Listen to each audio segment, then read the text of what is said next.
Les erreurs à ne pas faire. Pour devenir riche après avoir écouté les explications d'un millionnaire. Veuillez vous abonner dans notre chaîne, et nous faire un j'aime si notre vidéo vous plaît. Mais malheureusement les écoles nous programment, on obligé d'aller à l'école, de trouver un boulot, de travailler dur, d'économiser, d'acheter une maison et d'investir en bourse. Tout est à l'opposé de ce que les enseignants nous apprennent. Mon père pauvre disait toujours de ne pas avoir de dettes, mais mon père riche me disait d'utiliser les dettes. Vous voyez, c'est l'inverse, c'est pourquoi je n'écoute pas la plupart des professeurs, ce sont des gens pauvres avec un diplôme.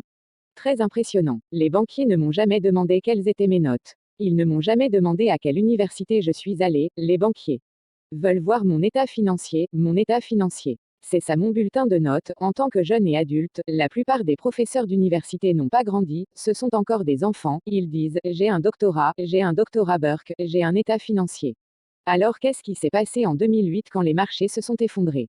J'ai emprunté 350 millions de dollars, pourquoi? Parce que tout immobilier s'était effondré. Alors on a pris mon état financier, on l'a montré aux banques, alors combien d'argent voulez-vous?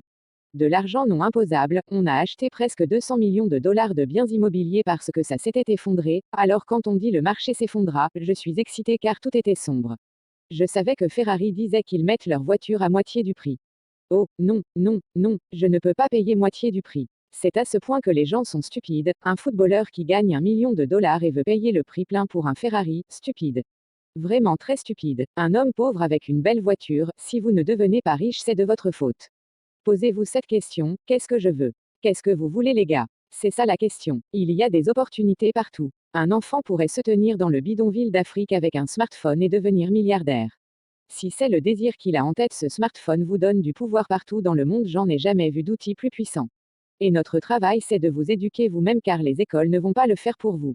L'information est là, il suffit de la chercher. En Amérique, 10% des Américains possèdent tout et la raison pour laquelle il y a un tel écart est que nos écoles nous apprennent à travailler pour l'argent, aller à l'école, obtenir un emploi, travailler dur, payer des impôts, économiser, acheter une maison et placer votre argent en bourse, on ne touche à rien de tout ça. Il n'y a rien de mal à acheter une maison. La différence c'est que j'utilise la dette pour acheter et je ne paye pas d'impôts, c'est ne pas l'action, non plus l'obligation, le problème c'est votre mentalité.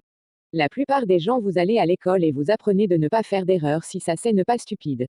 Comment un bébé apprend il a marché? C'est vraiment des écoles stupides pour les gens stupides. C'est bien d'apprendre à lire, écrire et faire la maths accent aigu matique. Et si vous voulez être avocat ou médecin, continuez vos études en dehors de ça, suivez ces conseils, vous serez certainement riche.